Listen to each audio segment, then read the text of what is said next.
na na na na na na na. Na na na. Na na na na na. Na na na na na. Na na na na na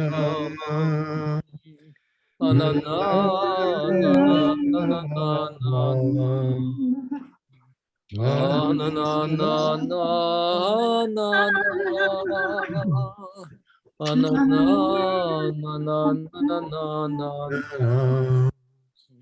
Na na na na na na.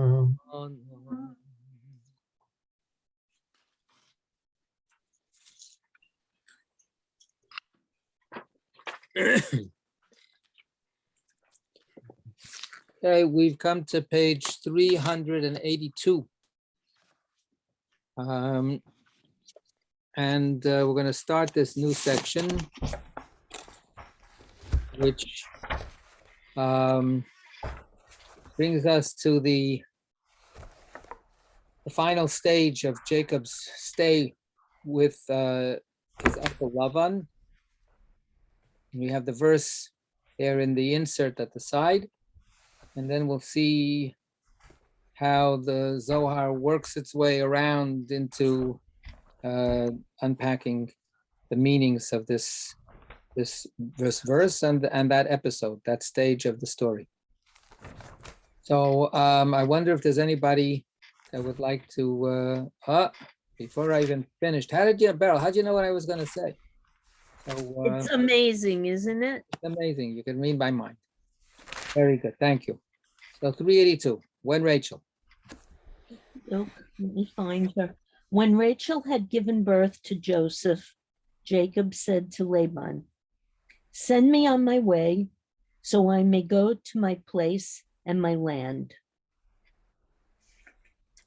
Rabbi Yehuda said, "Come and see the integrity of Jacob, who did not want to leave without Laban's permission."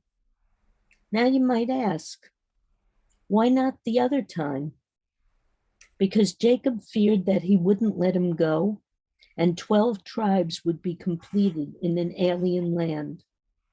So as soon as he saw Benjamin's time approaching, he fled. As is said, he fled with all that he had. For once Benjamin was born, Shekinah linked herself with all those tribes, possessing the house with them. Through the spirit of wisdom, Jacob knew that as soon as 12 tribes were complete, Shekinah would join with them. Rachel would die, and she would take over the house. Okay, so some of this is a recapitulation of things that we've learned already before, but here we're going to redo it and re-examine it some more. So the first thing that Rabbi Yehuda says is that Joseph was trying to be on the up and up. Joseph tried to do everything the right way with a sense of honesty and integrity. He asks his father-in-law to let him go home right after Joseph is born. But then, of course, there's a delay and it takes longer, and we have the whole enigmatic business with the spotted ewes and the other kinds of flocks and the sticks and the whole business about how Jacob finally is able to succeed in overcoming Lavan's attempts to basically starve him out. So that takes more time. And then finally, that's that when it says the other time is finally when Rachel is pregnant with Benjamin. He doesn't ask Lavan for permission. He just hightails it out of there. He just says, you know what? It's time for me to get out of here. I can't wait any longer. But originally, Jacob was trying to be honest with Lavan. This is Rabbi Yehuda's take on the story. So it gets complicated, right? We have a person who's trying to do the right thing, try to behave in a way that he feels is honorable, and then something gets in the way. And there's this gigantic concern that he has that the rest of this paragraph explains, which compels him to now behave otherwise than what he had originally planned. So what's that concern? Let's try to more fully absorb this. What does Jacob understand is going to happen? And based on that understanding, he knows he's got to leave.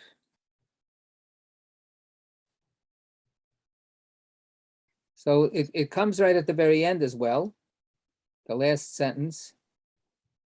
Through the spirit of wisdom, Jacob knew that as soon as 12 tribes were complete, that means Benjamin. If Benjamin is born, then Shekhinah would join with them, and Shekhinah would dwell among the 12 tribes. The 12 tribes would then become the earthly vehicle for Shekhinah's presence. And here we get the rest of it. Rachel would die, and she, capital S, Shekhinah, would take over the house. So what Jacob understood was that it's fated. It has to be. He knows ahead of time he's not going to be shocked when Rachel dies while giving birth to Benjamin. It's not a surprise to him, according to the Zohar. He knows that that's the trade-off. He knows that this is the exchange. That when the 12th son will be born, Rachel will have done her job. Rachel will have fulfilled her purpose on earth, and she will then have to be, taken away, and Shekhinah will take her place. Shekhinah will take her place. And Shekhinah will take her place in the form of the 12 sons. The 12 sons become the human chariot, the vehicle of the Shekhinah's presence in this world. Rachel had been the Shekhinah incarnate, so to speak, but now it can't be Rachel anymore. She has to give it up and transfer it to the 12 sons. And this is the contention of the Zohar, right? And therefore, Jacob knew that he had only a limited amount of time that he could stay in Lavan's vicinity. Because, as we say here, he feared he wouldn't let him go, and the 12 tribes would be completed in an alien land. So we had that before also, and we've had some discussion of it before, where Jacob, the Zohar, understand that it will be terrible if Shekhinah will become invested in these 12 tribes, these 12 sons of Jacob, who will eventually become the tribes and the people of Israel. It will be a disaster. It will be a tragedy if it happens outside the land of Israel. It can't happen outside the land of Israel. So these are the propositions, the axioms that the Zohar lays out here that we are meant to accept, and this is what Jacob is working with, and therefore his integrity is sacrificed, right? He can't now go back to Lavan and say, Lavan, let me explain to you what the situation is here and give me permission to leave, because he's afraid that Lavan will not give him permission to leave, right? In the beginning, he asks Lavan, and Lavan starts double dealing with him. So he first tries the high road, but then he says, wait a second, if Lavan is going to stop me, then disaster will ensue. And the disaster, we have to, and we're going to take a little time. We'll keep on reading the rest of the next page or so to try to absorb this. But we have to, hold on to these, like I say, these axioms, and then hopefully we'll maybe be able to see what else is what they're saying. Len. I just want to get my geography straight on this. Right now, Jacob is in an alien land. So Laban is not in the land of Israel. We know from the Haggadah that Laban is an Aramean. But where is actually Laban and Jacob located now geographically with respect to the land of Israel? He's in Mesopotamia. Okay. So all the children were born in Mesopotamia. Except for Benjamin. Except for Benjamin, okay. Right. Benjamin is the only one who was born after Jacob is able to cross over into the land of Israel. So yes, and that's what the Zohar has said already before, is until Benjamin is born, it doesn't matter where the other ones are born, because they're in a holding pattern. The coming down, the descent of Shekhinah into them isn't happening yet.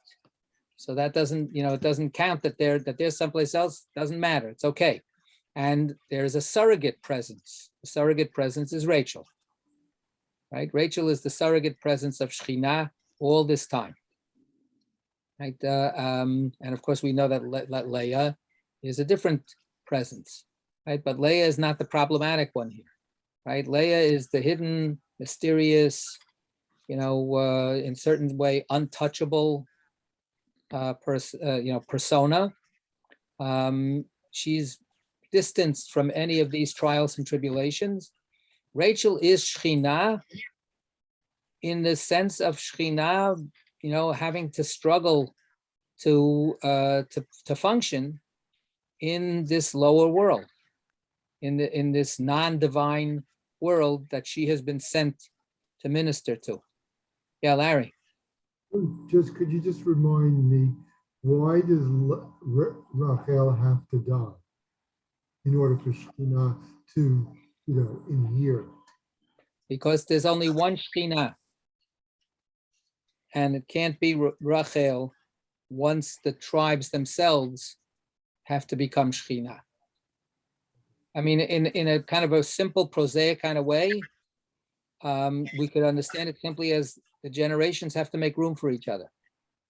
One generation has to pass in order to let, when the boomers will finally let the younger people start having the jobs and having the leadership, then who knows what's going to happen, right? We don't like to let go so fast. But that's a kind of a crass way of putting it. But Shekhinah as Rachel is Shekhinah with a certain job to perform, but then that job is transferred, and it's very crucial to understand that identity, not just job, but the identity and the job, they're one and the same, gets transferred to Knesset Yisrael, to the Assembly of Israel, to the 12 tribes of Israel and their proliferation throughout the generations. So Shekhinah's function can no longer be located only as the mother of the children. It becomes the children, and the children supplant the mother. So we were talking about it. We have, this is part of what's happening also in terms of our Torah readings. The book of Breshit ends the epoch of individuals being the significant players and constituting Israel. Israel in the book of Genesis is first and foremost one person. Jacob is Israel. Once we get into the book of Shemot, for the first time, we're called a nation, Am. And no longer is Israel one person, a person. We are a collective.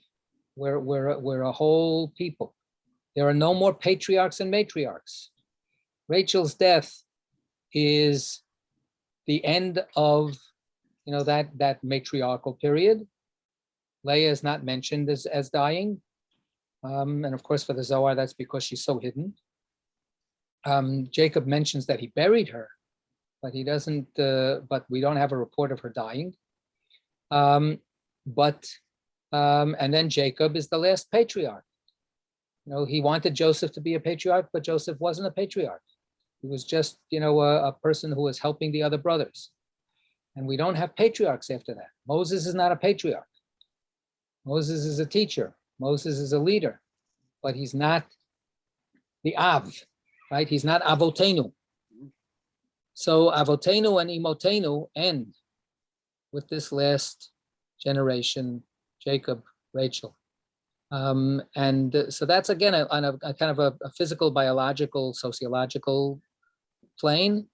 For the Zohar, it's on this theological and theosophical plane as well. This is the transfer of the divine presence to the people out of the matriarch herself.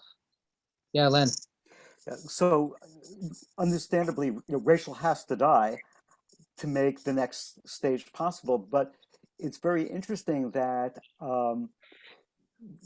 Rachel definitely dies. She is buried on the road to Ephrat. There's Kever Rachel, the burial tomb of Rachel that any of us we have seen. But even in the you're freezing for me. Can you hear me? You Can you hear me? A little bit, yeah. I froze? Yeah, okay. Try it again. Okay, try it again. At the time of the Zohar was written, Kever Rachel was a site of veneration and visitation and of folk tales and folk practices that were very strong. So there's a whole mythology and folklore about Mama Rachel. Maybe Mama, she died, but she does become a mama in death also, as well as being the matriarch in life. And she's the one who blesses the children as of Israel when they are exiled to Babylon and welcomes them back upon their return. She becomes the go-to person for fertility in the land of Israel. There's a whole mythology around her as if she's alive. And the rituals, particularly by women who come to Kever Rachel, to the tomb of Rachel, to seek her benevolence and guidance and blessing, especially for fertility. So in some ways, she had to die so that Shekhinah could replace her, but she's alive in other ways too, in a folkloric sense. Yeah, so that mythic identity already precedes the Zohar by well over 1,000 years. That's the prophetic reading that we have on Rosh Hashanah, where Rachel is crying for her children and refuses to be consoled. It starts all the way back, in the 6th century, 7th century BCE. So she is that mother figure because she is the tragic figure. Leah doesn't become that figure. And the other two matriarchs don't become that figure. She is the quintessential suffering mother. And that's also why she's such a quintessential Shekhinah figure. Because, as I've said, other times, this is the problem of Shekhinah. The problem of Shekhinah is she's God, but she doesn't get a chance to enjoy being God. She doesn't just, have her wonderful union with her divine lover and safely and eternally enjoy sublime bliss as the perfect partner of the divine couple. She's always sent out. She's always sent out to take care of creatures like us. So that's supreme kind of sacrifice. That paradox of her being, the the participant in divine perfection, and at the same time, the dispenser of, micro doses of divinity into the world, right? She's the the Panama Canal between infinity and finitude. And she's the transitional point of where all of this divine flow gets made possible, to have any existence in this world. So I'm looking at Jennifer Moss in the chat. Ari Rachel mythologically. It was the devious cruising ship Rachel that in her retracing search after her missing children only found another orphan. Ishmael's last line in Moby Dick. Look at that. All right. Yashikoa. So very good. Yeah. Yeah. All right. So, but like you say, yes. And then she becomes such a powerful folk figure, such a powerful focus for for people to pour their hearts out. And that's her job, to be on the crossroads, to be out there, exposed, and vulnerable, and struggling. So, and then what happens is when she dies, we become Shekhinah. So, if Rachel equals Shekhinah, Shekhinah equals the 12 tribes. So by advanced math, this is about the limit of where I can go with my math.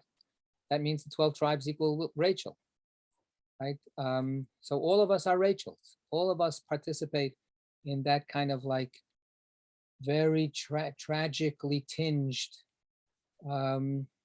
challenge of how do we engender, how do we give birth to life in a world that is so inhospitable to that. And there's all all the intrigues and all of the look, she suffers her own upending of, she wants to be united. I mentioned before, right? Shekhinah wants to just simply have her beautiful, blissful lover relationship and union. And that's exactly what's prevented for Rachel as well. She has this beautiful romantic encounter with Jacob. All she wants to do is be with Jacob, and all Jacob wants to do is be with Rachel. And then the whole biblical story is about how they can't. I mean, they are, but it's always messed up with this other stuff going on, right? And their simple desire is thwarted and made so much more complicated about how they end up dealing with things. And that's part of where I think the Zohar, has done in many places a very, very, beautiful job of unpacking some of that tension and some of that complication.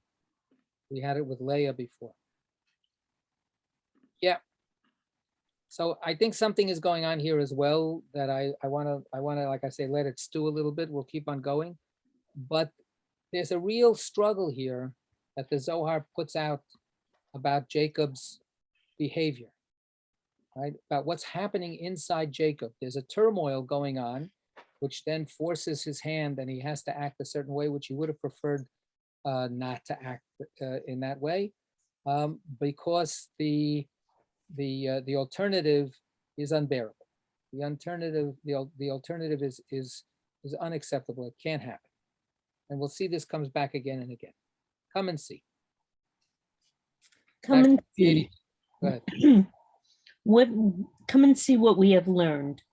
Lower world was destined for Jacob as she was for Moses.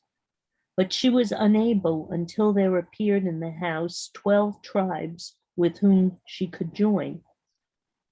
Then Rachel was thrust aside, and she possessed the house with all those tribes, becoming Ikara. Right, Ikara Deveta. Ikara Deveta, essence of the house. And then she settles. He settles. And then he settles. Akeret habayit. Essence of the house, precisely. Okay.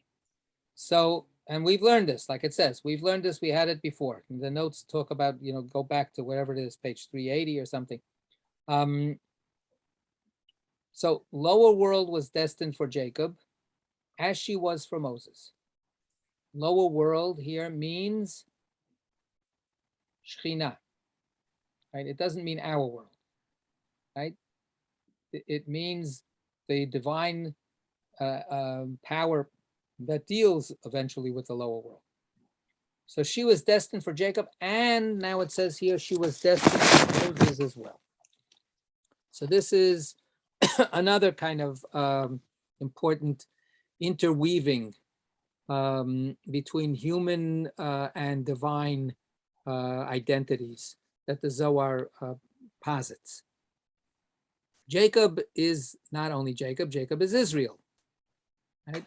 If we took a look at that diagram at the beginning of the Zohar volume, we would see that Jacob is identified, just like Rachel is identified with Shekhinah, Jacob is also identified with a divine potency, so to speak. Right? Jacob is identified with Tiferet. He is that core, central, uniting divine force. He takes the best of Abraham and the best of Isaac and harmonizes it together and reaches perfection, Tiferet, right? This is beauty and perfection.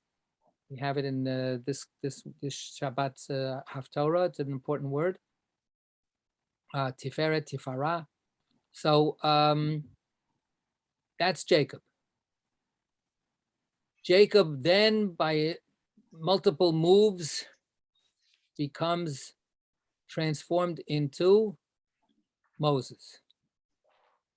So when I said before, Moses is not a patriarch, that's of course correct. But Moses takes over Jacob. How does Moses take over Jacob? Because in the transformation of the way that the Jewish people live in the world, we don't just live as an ethnic group. What is the organizing principle that keeps us together if it's not a patriarch and a matriarch? If it's not just family ties, right? And that's certainly powerful, and for a lot of Jews, that's enough. But what is, historically speaking, the glue that holds us together? The Torah. So if we abandon the Torah, we stop being Jews. We maybe start some other religion, or we join some other religion, or we join some other group. But the Jewish people are the people of the Torah. Sadia Gaon said, we are not a people except because of our Torah, except through our Torah, except by virtue of our Torah. So, and of course, that's a problematic statement for a lot of people, especially in modern times. But historically, it's about as valid as a historical generalization can be. It works pretty well. That's what has kept us together. If we've kept some kind of allegiance and connection to the Torah itself, and not substituted it for some other source of wisdom or sanctity or guidance or whatever, if we kept allegiance to the Torah, we stayed Jewish. We were Jews in one way or another. Moses is the Torah. Moses is the channel by which we were given the Torah, right? So this is V'zot HaTorah Asher Sam Moshe Lifnei Bnei Yisrael, right? Al Pi Hashem Biyad Moshe. It's from God's mouth, but it's by Moses' hand. So Moses is the source of Torah, just as Jacob, as a patriarch, is a source of Torah. Right? In a patriarchal situation, whatever the patriarch says is the law, is the Torah. So, but once we outgrow that, once we become the people that we have become, this is this week's Torah reading. What does God say to Moses? We actually looked at it a little bit earlier today. God says, you know, what's the sign that I'm going to be with you? Moses is fighting God not to become the leader of the Jewish people. And God finally says, well, here's a sign. I will be with you. Just watch. Here we are arguing, you and me, on Mount Sinai with this burning bush talking to you, and you're fighting tooth and nail not to listen to me. Well, guess what? I'm going to be with you, and you're going to bring all of the people back to this very spot, back to Mount Sinai, for them to be able to serve me. That's what you're going to do, and that's going to show you that I'm with you. Zelecha ha'ot.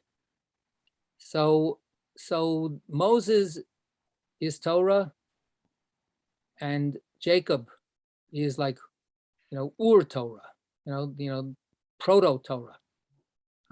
But Torah is the hub. Torah is the torso of the divine body, and therefore Shekhinah, as the female lover of her divine partner, she's always uniting with that core, with this body, this male body, which is none other than Torah.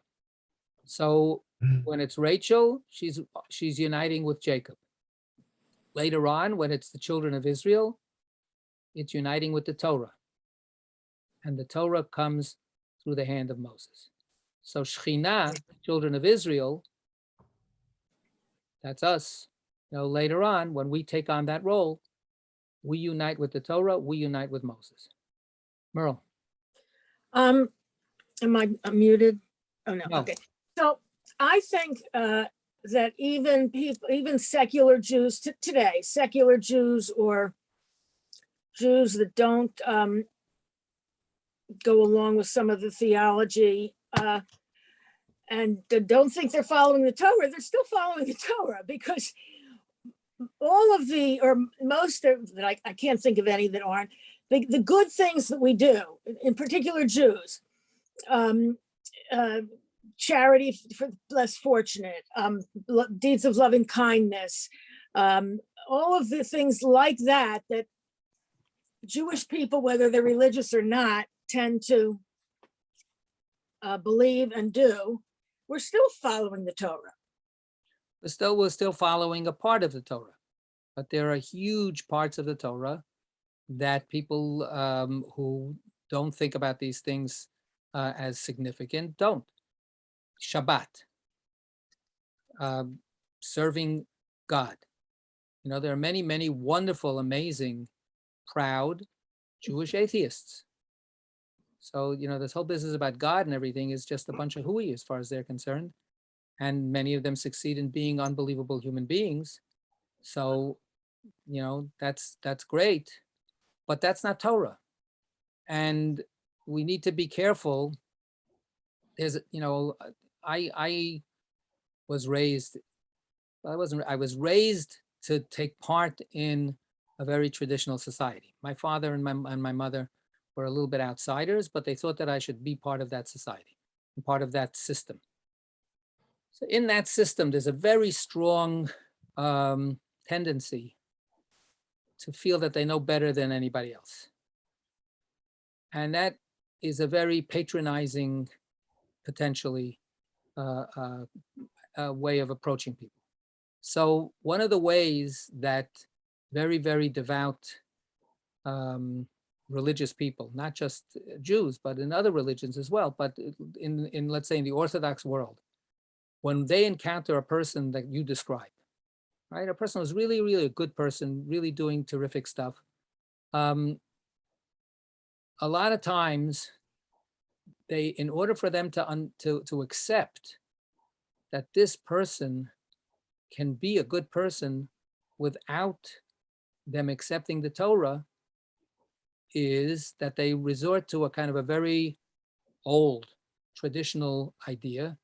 Secretly, what they say is, you really do accept the Torah. You just don't know it, or you don't want to admit it, or you don't want to acknowledge it. But and then I can feel better. If I think that the only way to live is to accept the Torah, and you're living this amazing exemplary life and you're not accepting the Torah, well, I have to just decide you really are accepting the Torah. You just, you're being, it's a language thing. You don't really, so there's a problem with that. It's not, the problem is, like I say, there's a certain patronizing quality that I know better than you what you think. And it doesn't respect the person who says, no, I do not accept the Torah. I don't.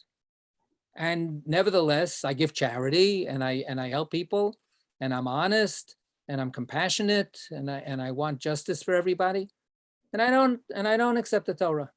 So, sometimes we just owe it to a person to listen to them and then acknowledge that that's the way it is. So now, what that means, the problem is it's not true. There's a lot of things that are not true that are not problems. So Larry writes, the problem is it's not true, right? So we can get away with a lot of things that are not true that don't become problems. It's a problem not because it's not true, but because it's wrong in the way you treat the other person and see the other person. That's my argument. And of course, Jacob brings up your question, right? Jacob is this very problematic figure because he brings up the question about truth all the time. The value of truth. And when do you have to sacrifice truth? Or when do you have to sort of like do an end run around truth, right? He's that devious guy here he is, a man of integrity until he's not. So truth is a good question. You're bringing up a good question with that. Anyway, so back to this. For the world, there's a midrash that says that God says, "Lule oti ozavu ve'et torati shamaru." I only wish they would stop dealing with me. Let them abandon me. Let them keep my Torah. Let them keep my Torah and don't worry about God stuff. And that's been understood in many different kinds of ways. So one way is to understand it as the Torah is the way Merle was explaining it. All the good stuff in the Torah. If we think about all those good behaviors, so forget about religion and forget about spirituality and whether you do have this or that or the other thing. Just do the good things. Just treat each other right. Love your neighbor as yourself. That's the Torah, and that's fine. But another way to look at it is not that way, but saying the Torah has its own irreducible, not just truth, but sanctity that has to be cherished. And it's different than just goodness. And goodness is possible, perhaps. But Torah can go by the wayside. The world may have a lot of good things in it. It won't have Torah. It won't have Jews. So, the way I think about it sometimes is the world can exist conceivably without elephants. I would hate that to be the case. And then ultimately, in some kind of, broader perspective, if the elephants go, maybe that's the end of the world also. But at least conceptually, you could say, okay, endangered species, there are species that go down the tubes. And here we are, we're still going. How bad would it be if there were good people in the world, but there were no Jews? How bad would it be if there were really compassionate, nice people and people who did the right thing by each other, but there were no people who said, I'm a Jew? Would that be a tragedy?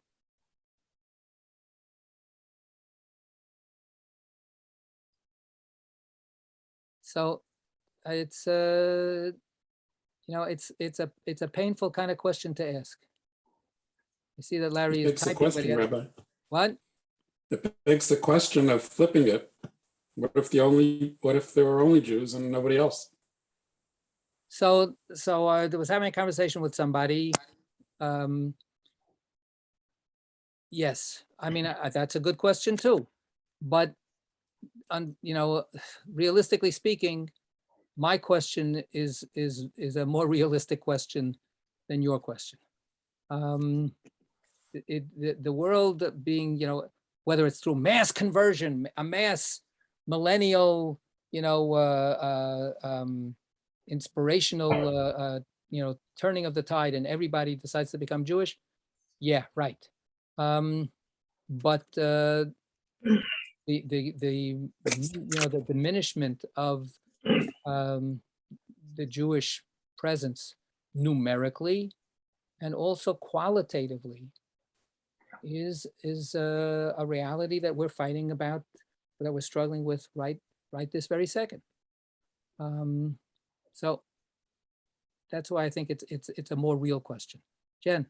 No, just a couple of questions on that. I mean, it's so tragic to think about losing Judaism, and we lose languages at such a devastating rate in the world. And I do, for one, think the world is poorer for it, even if, you know, the mega languages keep gobbling everybody else up. And, you know, and with it, sometimes it's with medicinal knowledge that's lost and all sorts of things get lost in there. But just apart from the tragedy of losing a whole cultural worldview is awful, and that's awful on any scale, no, like that you look at it. I do wonder in our imagination, and this might be, I don't know, too broad a question, but in the Aleinu, what are we asking for at the end when we're imagining everyone bowing? Are we imagining a world that's all Jewish? Like there is no more Hindus and there's no, I mean, I know their worldview was different and they were dealing with like more direct competition from, you know, a different kind of paganism and things, but like, what is our ultimate hope there? Is that hoping that we're all just harmonious, or is that actually hoping that the whole world is Jewish? Right, that's a great point. And the answer is given by whoever it is that you're going to ask, who says that prayer. There are solid communities in the Jewish world who really have a kind of a Jewish suprematist view, and who feel that, you know, it's Jewish is on top, and all we're doing is wishing well for the world. So everybody should finally see the light, and everybody should become Jewish. And they really think that that's what it means. That's what that Aleinu prayer is envisioning. Finally, in the end, everybody will become Jewish. I don't see it that way, you know, but going back to, you know, quantity, quality, I think that the danger is that the Aleinu is recited more times a day by more people in that other camp than it is in my camp. So I think that that's a problem. I think that that's a problem. Merle. I may have oversimplified something that I thought I heard. I thought I heard that to be a good Jew, it doesn't matter what you believe. It matters if you observe all the mitzvot. All the mitzvot, there's a lot of mitzvot there. Yes, 613. One of them is to believe in God. Okay. It goes around. Okay, well, that answers my question. But 612 is not bad. 612 out of 613 is not a bad batting average. I thought it was like, it's not what you believe, it's what you do. Right, and that's one way of reading what I said before. God says, you're right, you know what? Don't be so obsessed with me. Just do the mitzvot, you know, and don't worry about it. And there's a lot of teachings that go, if you do the mitzvot will have an effect on you. And eventually, it's not, you know, this rational, conscious process that you need to engage in. Through the behavioral process, through the social immersion, through, you know, the interactions, you will turn into a different person, and then your faith will take care of itself. So that's sort of like the next clause after the first two. Right. I mean, the problem, again, to be honest, is where I see the empirical evidence doesn't show that to be the case. The empirical evidence does not show that the people who do more Torah end up being more wonderful. So it's again a problem. Len wrote something here. Let's see what this is. Wait, I got to go back into the chat. Len said the last part of the Elenu is a description of the Messianic Age. Right, but that Messianic Age, what will it look like? Will the Messianic Age, by definition, when everything is perfect and wonderful and peaceful, does it depend on everybody being exactly on the one tiny little same page? Or is there a broader definition of everybody recognizing the one God? Will Hindus be acceptable in that at that time or not? Right? I remember, for my own edification, years ago. And I know nothing about any of these religions, and I'm very happy not to know anything about it, because why should I spend all my time, working hard on things when I can just take it easy?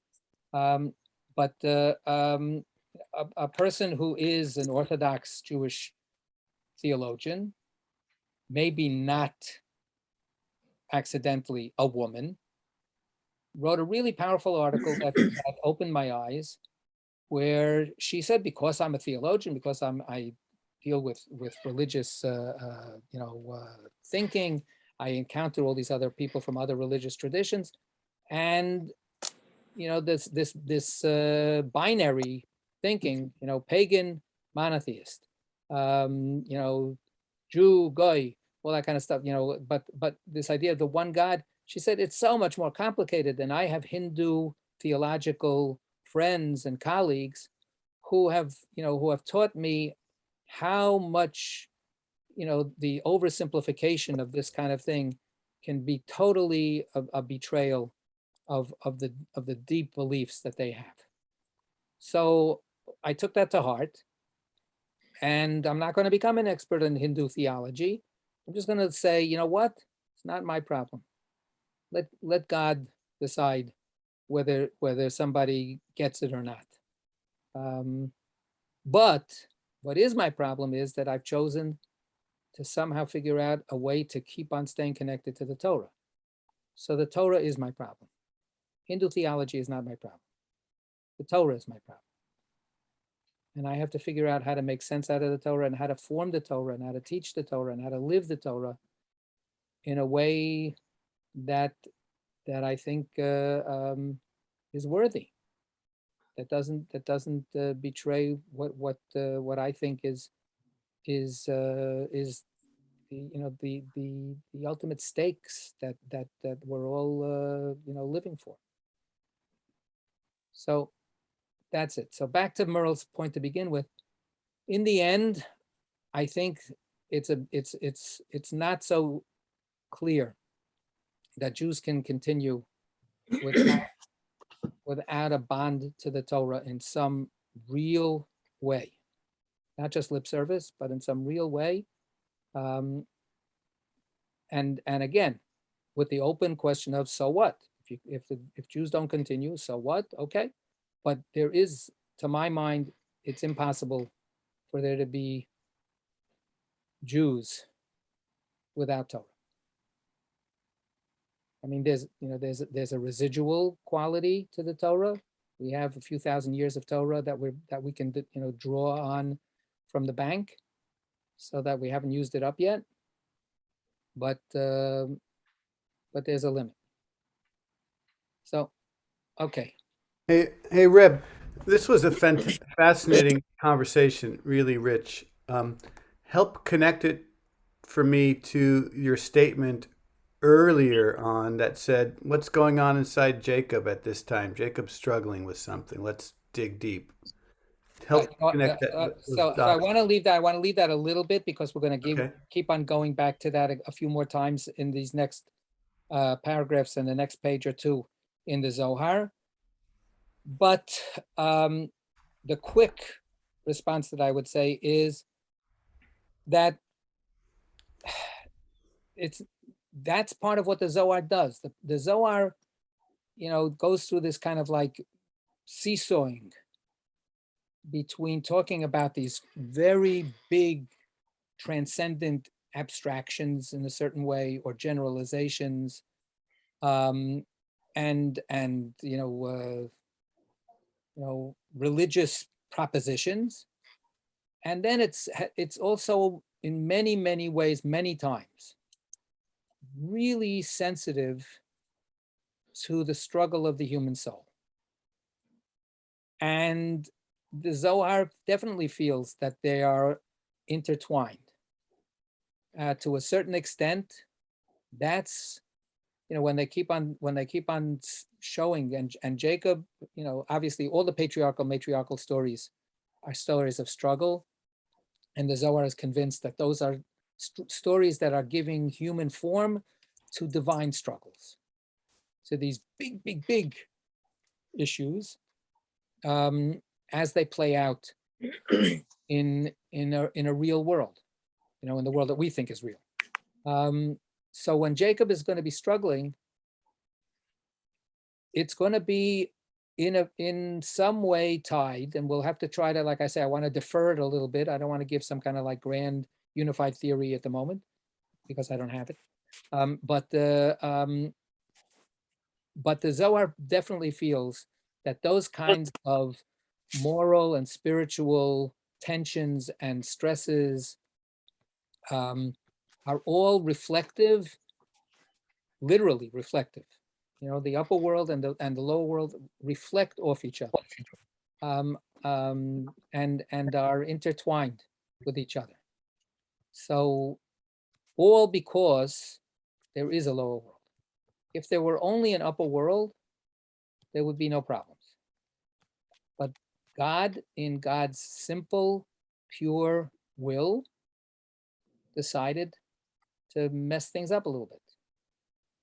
To make things a little more complicated. God decided to create a world. And then the rest, just has to happen.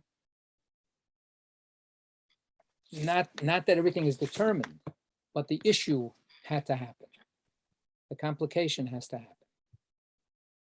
And that's where Jacob is also living out. How do you balance, how do you weigh conflicting kinds of motives or values or desires or whatever. So I'm going to leave it at that for now. So back to this again, the final paragraph on 382 again reemphasizes that there's a kind of a battle of the Shekhinas, right? It's Rachel versus this expansive Shekhinah of the children of Israel, the tribes, and it's very strong language, right? Then Rachel was thrust aside. Rachel is thrust aside. Does Rachel want to die? Of course not. Does Rachel want to, not see her son grow and mature and become a person? Of course not. So this is within. I'm not dealing with the Jacob part. I'm dealing here with the Rachel part. But Jacob knows this, according to the Zohar, that this is in the economy of the situation. It can't be both. And Rachel needs to be pushed away. And that's a painful, obviously painful for her, but that kind of language shows it's painful beyond her, right? And or maybe I'm being too kind. Is there a ruthlessness involved here? Could we say such a thing, God forbid? That there's a hard, bitten decision that this is the way it's got to be. And that's the trade-off. The trade-off is that the essence of the house is transferred from one person, Rachel, to this collective. And the collective loses something. When I was recently, somebody was talking about how much more moving the Christian foundation story is than the Jewish foundation story. You know, the baby Jesus and the manger, and they have to run away, and then they have to, you know, what, and it's, you know, this and that and the other thing. And people love it. You know, 1 billion plus people love it. And then there's plenty of non-Christians who love it. I mean, Christmas is a popular thing, and the stories. I used to love, when I was a little kid, I used to love watching Heidi. They would play the movie Heidi around Christmas time every year with the snow and with the, you know, yeah, there you go, Larry. So there's something super touching about that story. The world is not super touched, including the Jewish world, is not super touched in that kind of sentimental, deeply sentimental, and I don't mean it as a put down, you know, sentiments, feelings, human feelings. We are not, what is our core story? Where is our foundation story? Our foundation story obviously is very long. You know, it's complicated. But if you want to just take it as the Jewish people, it starts with Shmot, and it's the Exodus, and it's all of that kind of stuff. It's about a collective. So yes, Moses is a big deal, but you know, nobody's heart melted in tears from Charlton Heston. You know, the way that, you know, so part of the what I think is the difference is that the Christian foundational story is about an individual who becomes God, but it's about a single person and then everybody dealing with that person and a family. It stays in that very human scale. The Jewish story moves out of that human scale very, very definitively. The human scale is so not soft and sweet and fluffy.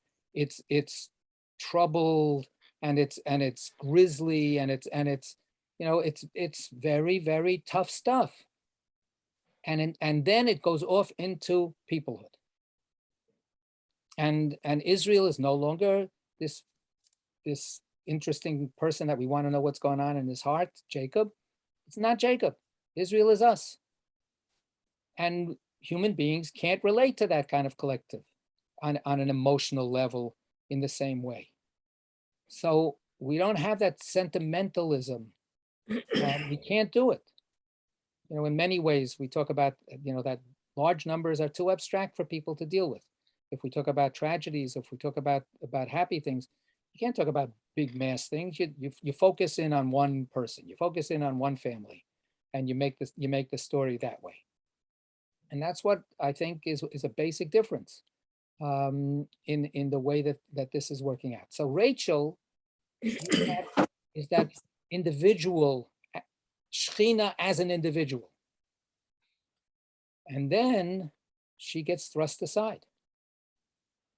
And instead, we have this much more hard to deal with on a human, you know, emotional level, that we are all Shechina. We are all Shechina. And some people find that that's a little heartless. But that's been certainly an accusation against Judaism, that it doesn't have that love, doesn't have that element to it, because it's not sentimental. It's not, you know, I could get carried away and say some other things, but I'm not going to. Do. No, there's no point to it. But I think that there is a price that's paid from that. Yeah, Jen. I mean, I think there's a price on the other side too. Of course. You know, if you are promised this really sentimental, loving human God, whatever, or just if you really overemphasize the love of God, then you're not prepared when the world is a lot harsher than you think it should be, and it doesn't match you're not ready for the God who also manifests in a tornado. And you know, it's a very, And it's very keen betrayal for a lot of people that the world doesn't match the expectations for an all-loving God that gets set up. I think there's a reason to have some of the darker stuff too, and some of the harder stuff as well. I'm not abandoning the Torah yet. But again, back to if you're talking numbers, there's a whole lot more people who Sure, but there's a whole lot more nuns now than anything else. That's one of the fastest, or probably the fastest growing, are the nuns. So and NONES, like religious nuns. no. Not nuns, not sisterhoods. I thought you meant that all of a sudden I was not Catholic or Buddhist no, nuns. not I mean, NUNs. Okay, good. NONES. I mean, really, like right. in most of in Europe and in the States. I mean, that's really what's growing the fastest. Right. And then the other people are the ones who are hardcore, what they are, whether they're Orthodox Jews or Muslims or, like religions who have a lot of kids. Those also tend to grow pretty well. And those are usually the hardest core of whatever religious group they're in, and the most shutting out of others. So it's going to be a really interesting world in 20 years. We'll see. What do you mean by interesting? Is that Chinese word that you're talking about? Yeah. Yeah. All right. Let's go a little bit further. Just one. Yes. I was thinking about the calendar for some reason. Okay. Not only do they have this guy as their God figure, but they organize their whole year around him. Right? Born on the 25th, the new year starts with his circumcision on the 1st of January, right? And I mean, so the whole thing, the whole structure. Well, by now, there's so many people that don't know that. It's really amazing. But the whole structure is organized around this guy, right? Correct. As opposed to and which makes a lot of sense if that guy is God. That's right. Yes, but you're absolutely right. It became this distilling of everything into this one figure, and it concentrates everything in that.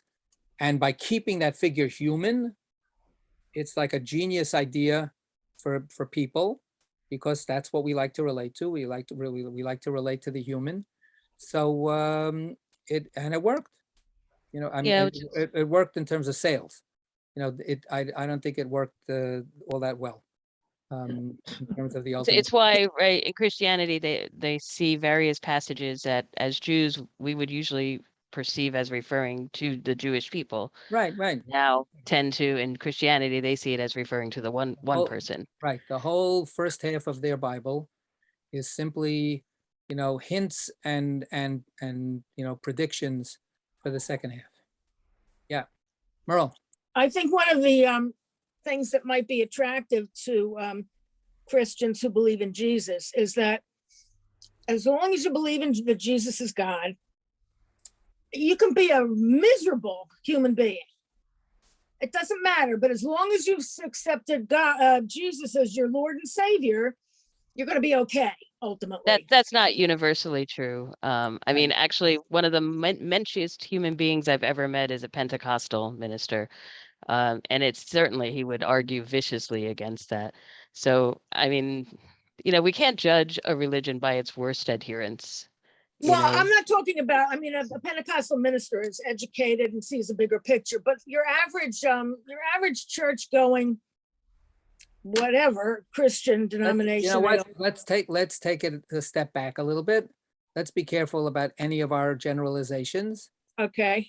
I think that there are people that believe what you just said, and that's not what we're going to deal with. And we're not going to.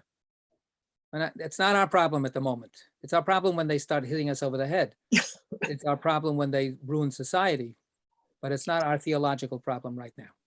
Okay. So we'll leave it at that. Okay. Yeah.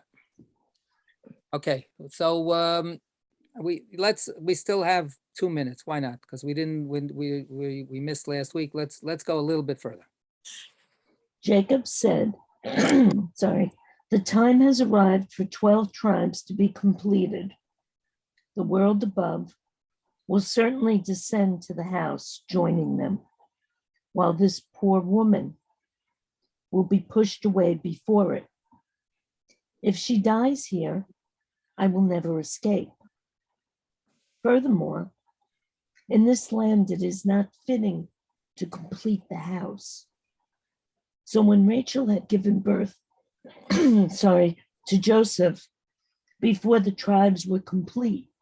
That's when Jacob, that's going back to our original citation, that's when Jacob starts preparing the way to leave, right? Before the tribes were complete, where he sees, up, we're almost at the final act. He knows he's got to get going. This statement, it just blows me away. If she dies here, I will never escape. So this brings us to your question, Seth, about what's going on in Jacob's head and heart. And we don't have time tonight to delve into it, but you know, I would be very pleased if people couldn't shake this off a little bit going through the rest of the week and maybe come back with some thoughts next time. But it's a pretty pretty strong, powerful kind of statement of human. You know, how do we even characterize it? There's a perception here that he has of some ultimate situation that could happen or should not happen. And you know, the possibility, if I mess this up and she dies here, I will never be able to escape. What does that mean? So let's leave it for next time. Just one, you know, I was going to ask on that, as we were reading the previous page, does Jacob know this at the time? And it was Zohar says he unclear. knows it. It was unclear to me then that he did, and now after reading this, the Zohar feels he absolutely knows it. So that answered my question, and Right. and that makes it really. Now I'm getting where you're going. All right, so good. Yeshikot, everybody. Have a nice winter break, as they say. And I hope that we'll be able to, you know, return next week. Just a heads up that our shul is planning to bring in certain candidates to try out for the rabbinic position after I retire. So they're coming in starting with the weekend of January 6th. So, and then every other weekend for 3 visits at least, and maybe a 4th visit, which means that we're going to meet next week, but then the following Thursday we won't, then the following Thursday we will, then the following Thursday we won't. It's not like that. So I'm just giving you a general heads up, and we'll make it clearer next time. Okay. Good night, everybody. Thank you. Kaya-